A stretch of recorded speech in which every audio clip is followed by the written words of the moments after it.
নমস্কার বন্ধুরা, আমি সোমা গোপালে হেসেলে আপনাদের সবাইকে স্বাগত।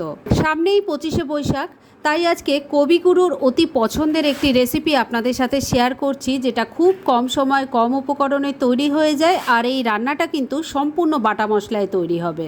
তাই চলুন আর একটুও সময় নষ্ট না করে রান্নাটা করে ফেলি। আজ ঠাকুরবাড়ির একটি স্পেশাল নিরামিষ রান্না করব, সেজন্য কড়াইয়ের মধ্যে আমি 1/2 লিটার দুধ ঢেলে সেটা গরম হতে বসিয়ে দিয়েছি। এটাকে প্রথমেই একটু নাড়াচাড়া করতে করতে দুধটাকে ভালো করে ফুটিয়ে নিচ্ছি। দুধটাকে খুব ভালো করে ফুটিয়ে নিয়েছি। এবার এর থেকে আমি ছানা কেটে নেব। তবে সফট ছানা তৈরি করার জন্য প্রথমে গ্যাসটা আমি বন্ধ করে দিলাম। এবার একটু নাড়াচাড়া করতে করতে দুধের টেম্পারেচারটা একটু কমিয়ে নিতে হবে।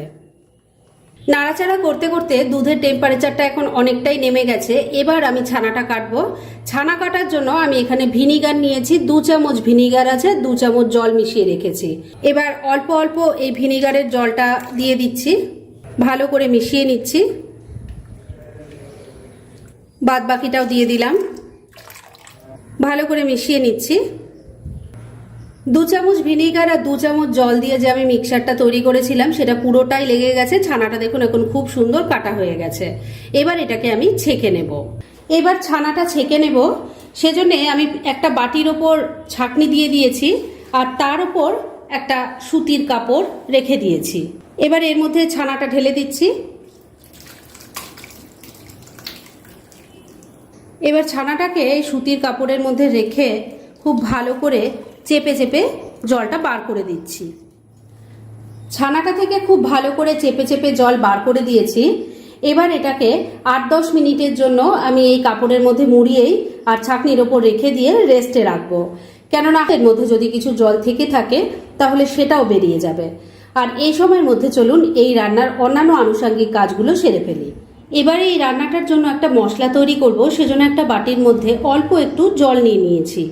এর মধ্যে দিয়ে দিচ্ছি 1 চামচ গোটা ধনে, দিয়ে দিচ্ছি 1 চামচ গোটা জিরে, একটা শুকনো লঙ্কা দিয়ে দিলাম, একটা কাঁচা লঙ্কা দিয়ে দিলাম।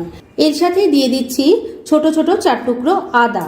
এবার এই মশলাটাকে আমি কিছুক্ষণ ভিজিয়ে রাখবো জলে, কেননা এটা আমি শিলে বাটবো আর একটু ভিজিয়ে রাখলে বাটতে সুবিধা হবে। আমি এই রেসিপিটা যেখান থেকে পেয়েছি সেখানে কিন্তু বলা আছে যে সমস্ত মশলাই শিলনোড়ায় বেটে ব্যবহার করা হয়েছে, এমনকি হলুদটাও। তবে গোটা হলুদ আমার যেহেতু ঘরে নেই তাই আমি সেটা বেটে নিতে পারবো না। যদি আপনাদের থাকে ঘরে গোটা হলুদ সেটাও বেটে নেবেন।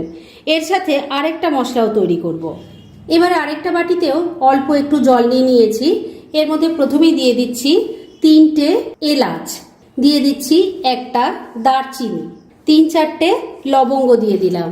দেখুন গোটা গরম মশলাগুলো সব আমি জলের মধ্যে দিয়ে দিয়েছি। এবার এটাকেও আমি ভেজার জন্য রেখে দেবো, কেননা ভিজে থাকলে শিলনোড়ায় বাটতে সুবিধা হবে। তাহলে এই দুটো মশলার বাটিকেই এখন আমি কিছুক্ষণের জন্য এক সাইডে রেখে দিচ্ছি আর তারপর এগুলো আলাদা আলাদা করে বেটে নেব। সমস্ত মশলাগুলো আমি ভালো করে বেটে রেখে দিয়েছি। আর এইসব কাজগুলো করতে করতে ছানাটারও কিন্তু খুব ভালো মতো রেস্ট করা হয়ে গেছে, মানে এর থেকে যা জল ছিল বেরিয়ে গেছে। এবার একটা প্লেটের মধ্যে আমি ছানাটা নিয়ে নিচ্ছি। এবার এই ছানাটাকে খুব ভালো করে হাত দিয়ে ডলে ডলে স্মুথভাবে মেখে নিতে হবে। বন্ধুরা, আপনারা আমার রেসিপি দেখার সাথে সাথে আমার ফেসবুক পেজ গোপালের হেসেল, তাতেও ভিজিট করতে পারেন। ডেসক্রিপশন বক্সে লিংক দেওয়া আছে। 4-5 মিনিট সময় নিয়ে ভালো করে ডলে ডলে ছানাটাকে মেখে নিয়েছি। অনেকের ছানার ডালনা করতে গিয়ে শক্ত হয়ে যায়, তার দুটো কারণ এখানে আমি বলে দিই। সেটা হলো ছানাটা ঠিক করে কাটতে না পারা, আর দ্বিতীয় হলো ছানার মধ্যে যদি ময়দা মেশানো হয় তাহলেও কিন্তু সেটা শক্ত হয়ে যাবে। আমি কিন্তু শুধু ছানাটাই মেখেছি, এর মধ্যে কোনো রকম ময়দা ইউজ করিনি। এবারে এর থেকে ছোট ছোট করে আমি ছানার বলগুলো তৈরি করে নিচ্ছি। দেখুন আমি একটু ওভাল শেপে তৈরি করে নিয়েছি, তবে আপনারা চাইলে এটা গোলও রাখতে পারেন। তাহলে এই পুরো ছানাটা থেকে আমি এইভাবে তৈরি করে নিয়ে তারপর ফিরে আসছি। সমস্ত ছানার বলগুলো দেখুন তৈরি করে নিয়েছি। এবার কড়াইয়ের মধ্যে তেল গরম হয়ে গেছে, এর মধ্যে দিয়ে দিচ্ছি অল্প নুন। এবার এগুলো ভেজে নেব। তেলটা প্রথমে খুব ভালো করে গরম করে নেবেন আর তারপর মিডিয়াম ফ্লেমে এগুলো ভাজতে হবে। আমি 4টেই ভাজার জন্য বসিয়ে দিয়েছি। এগুলোকে এবার মিডিয়াম ফ্লেমে রেখে উল্টে পাল্টে লাল লাল করে ভেজে নেব। দেখুন সব কটাকে আমি উল্টে পাল্টে লাল লাল করে ভেজে নিয়েছি। এবার এগুলো তেল ঝরিয়ে আমি তুলে নিচ্ছি। আর এগুলোকে একটু উষ্ণ গরম জলের মধ্যে আমি রেখে দেব, তাহলে এগুলো খুব নরম একদম তুলতুলে থাকবে। ছানার কোপ্তাগুলো সব ভেজে তুলে নিয়েছি। এবার যে তেল আছে তার মধ্যেই বাকি রান্নাটা করব। এই তেলের মধ্যে প্রথমে দিয়ে দিচ্ছি অল্প নুন, দিয়ে দিচ্ছি অল্প হলুদের গুঁড়ো। এবার এর মধ্যে একটু আলুর টুকরো ভেজে নেব। আমি এখানে একটাই মিডিয়াম সাইজের আলু নিয়েছি। আলুটাকে খোসা ছাড়িয়ে ডুমো ডুমো করে কেটে নিয়েছি।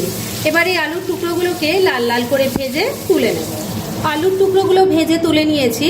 এবার এই তেলের মধ্যে দিয়ে দিচ্ছি একটা তেজপাতা, একটা শুকনো লঙ্কা, অল্প একটু গোটা জিরে দিয়ে দিলাম। এবার ফোড়নটাকে কয়েক সেকেন্ড আগে একটু ভাজা ভাজা করে নিচ্ছি। ফোড়নটা ভাজা ভাজা হয়ে যাওয়ার পর বেটে রাখা মশলাটা, মানে গোটা জিরে, গোটা ধনে, আদা, কাঁচা লঙ্কা, শুকনো লঙ্কার পেস্টটা দিয়ে দিলাম। এর মধ্যে এবার দিয়ে দিচ্ছি হলুদের গুঁড়ো, স্বাদ মতো নুন দিয়ে দিচ্ছি, অল্প একটু চিনি দিয়ে দিলাম। এবার অল্প জল অ্যাড করছি, না হলে মশলাটা কষানো যাবে না। এবার সবকিছু মিশিয়ে নিয়ে মশলাটাকে ভালো করে কষিয়ে নেব। 2-3 মিনিট সময় নিয়ে মশলাটাকে খুব ভালো করে কষিয়ে নিয়েছি। এবার এর মধ্যে ভেজে রাখা আলুর টুকরোগুলো দিয়ে দিচ্ছি। মশলার সাথে খুব ভালো করে মিশিয়ে নিয়ে খুব ভালো করে কষিয়ে নেব। যত কষিয়ে কষিয়ে রান্নাটা করবেন তত কিন্তু এর টেস্ট বাড়বে। মিনিট 2 সময় নিয়ে মশলার সাথে ভেজে রাখা আলুর টুকরোগুলো মিশিয়ে নিয়ে খুব ভালো করে কষিয়ে নিয়েছি। এবার এর মধ্যে জল দিয়ে দেব। এই রান্নাটা খুব বেশি ঝোল ঝোল যেমন ভালো লাগবে না, আবার একদম শুকনোও ভালো লাগবে না, তবে আলুগুলো সেদ্ধ হতে হবে, সেই বুঝে জল দেবেন। এবার এর মধ্যে দিয়ে দিচ্ছি 2টো কাঁচা লঙ্কা, আমি গোটাই দিয়েছি, শুধু গন্ধটা হওয়ার জন্য দিলাম। এবার এর মধ্যে দিয়ে দিচ্ছি অল্প একটু কাজু বাদাম, দিয়ে দিচ্ছি অল্প একটু কিশমিশ, ভালো করে মিশিয়ে নিচ্ছি। এই কাজু কিশমিশ দেওয়াটা কিন্তু একদমই অপশনাল, পছন্দ না করলে স্কিপ করবেন। এবার ফ্লেমটাকে লো আর মিডিয়ামের মাঝামাঝি রেখে ঢাকা দিয়ে 3-4 মিনিট রান্না করে নিচ্ছি। মিনিট 4 রান্নাটা হয়ে গেছে। এবার ঢাকা তুলছি, একটু নাড়াচাড়া করে নিচ্ছি। ভীষণ সুন্দর একটা গন্ধ বেরোচ্ছে, আর টেক্সচারটাও দেখতেই পাচ্ছেন নিশ্চয়ই খুব ভালো এসেছে। এবার এর মধ্যে ভেজে রাখা ছানার কোপ্তাগুলো দিয়ে দিচ্ছি, ভালো করে ঝোলের সাথে মিশিয়ে নিচ্ছি। ঝোলের সাথে সমস্ত কিছু ভালো করে মিশিয়ে নিয়েছি। এবার গোটা গরম মশলা যেটা জলে ভিজিয়ে রেখেছিলাম সেটা বেটে নিয়েছি, দিয়ে দিলাম। এর সাথে দিয়ে দিচ্ছি একটু ঘি। আপনারা কিন্তু চাইলে পুরো রান্নাটা ঘি দিয়েও করতে পারেন। একটু মিশিয়ে নিচ্ছি, সমস্ত কিছু ভালো করে মিশিয়ে নিয়েছি। এবার ফ্লেমটা ওই একই রেখে ঢাকা দিয়ে মিনিট 2 আবারও রান্নাটা করে নিচ্ছি। মিনিট 2 রান্নাটা করে নিয়েছি। এবার ঢাকা তুলছি।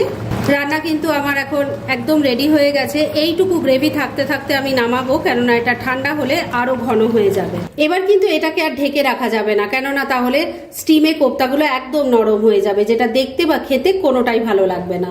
তাই এটাকে ডাইরেক্ট সার্ভ করে আপনাদের দেখাচ্ছি। ফ্রেন্ডস, আমার আজকের এই দুর্দান্ত স্বাদের কবিগুরুর এই টেস্টি রেসিপিটা রেডি হয়ে গেছে এবং আমি সার্ভ করে দিয়েছি। যে কোনো দিন কিন্তু এটা বানাতে পারেন, খেতে অসাধারণ হয়।